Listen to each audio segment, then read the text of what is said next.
La gran mayoría de nosotros participa en un juego financiero sin siquiera saberlo, y es un juego cuyas reglas, bueno, digamos que están manipuladas en nuestra contra. En este análisis vamos a destapar cuáles son las verdaderas reglas del juego. Y esta analogía, es que lo dice todo, es una imagen potentísima.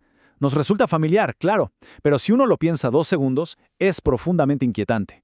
Casi todos persiguen el sueldo, ese pequeño premio por dar una vuelta al tablero, sin darse cuenta de que la verdadera partida, el poder de verdad, está en ser dueño de las propiedades, de los activos que generan dinero solos. Y esto nos lleva de cabeza a la primera gran revelación. La regla más básica que nos enseñaron sobre el trabajo y el dinero no es que esté mal, es que está completamente rota. A ver, nos lo han dicho toda la vida, trabaja más duro y ganarás más. Suena lógico, ¿verdad? El problema es que esa ecuación no escala, sencillamente no lleva a la riqueza, y la razón es que se estrella de frente contra un límite brutal y absoluto. Y este es el límite, 24, solo hay 24 horas en un día, es imposible fabricar más tiempo. Así que si los ingresos dependen de estar ahí, de intercambiar esas horas, siempre habrá un techo. La energía se acaba y las horas pues simplemente se terminan. Por eso, el punto clave es este. La verdadera libertad financiera es imposible mientras se siga vendiendo un recurso que se agota, nuestro tiempo, para conseguir uno que se puede imprimir hasta el infinito, el dinero. La meta real es que los ingresos dejen de depender directamente de las horas que uno le mete. Vamos ahora con la segunda revelación. Resulta que hay una división fundamental en el mundo financiero. Hay dos tipos de jugadores y están en lados opuestos del tablero.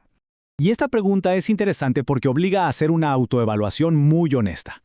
Si uno analiza un día cualquiera de su vida, la mayoría de las acciones son de crear o de consumir. Y aquí el contraste es clarísimo. Por un lado, están las acciones pasivas, las que nos sacan dinero y atención, y por el otro, las acciones activas, las que crean valor, las que construyan algo. La diferencia es fundamental. El consumidor alimenta al sistema, el productor es el sistema.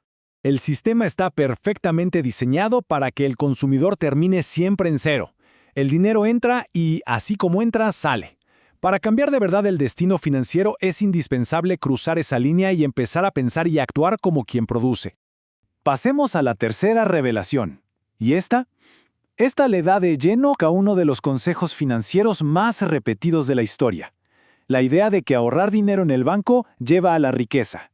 Esta es una metáfora perfecta. Y ese agujero en el fondo es la inflación.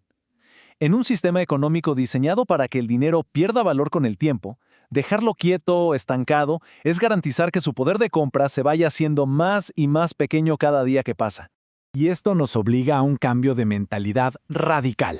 El dinero no es un trofeo para guardarlo bajo llave. No, el dinero es un empleado. Es una herramienta que tiene que salir a trabajar todos los días para generar más.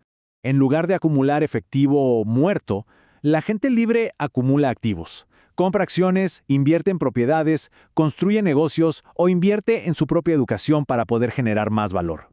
Estos son los empleados que trabajan 24/7, sin descanso. Bueno, ya vimos el cómo, pero ahora es clave entender el por qué. Hay que redefinir cuál es el objetivo final de este juego, porque la versión que nos venden por ahí a menudo es otra trampa. Esta es la versión superficial de la riqueza, la que vemos por todas partes. Es una fachada diseñada para una sola cosa, mantener a la gente en el ciclo de consumo, persiguiendo símbolos en lugar de la sustancia. En cambio, la riqueza real es mucho más silenciosa. Es autonomía pura. Es tener el control sobre los lunes por la mañana. Es el poder de decir no a lo que no nos aporta nada. En resumen, es libertad en su estado más puro. Y todo esto nos lleva al movimiento final, al paso decisivo que uno puede dar una vez que conoce las verdaderas reglas del juego. El cambio estratégico se resume básicamente en estos dos pasos.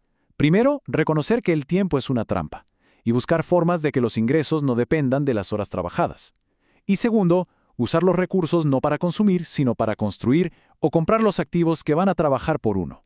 Y así, la pregunta final no es si hay que cambiar de bando, sino qué se puede empezar a construir desde hoy. ¿Qué habilidad, qué proyecto, qué pequeña inversión puede ser ese primer paso para dejar de ser un espectador y empezar a comprar el tablero? Al final, todo se reduce a esta palabra. Y no es solo una acción, es una identidad.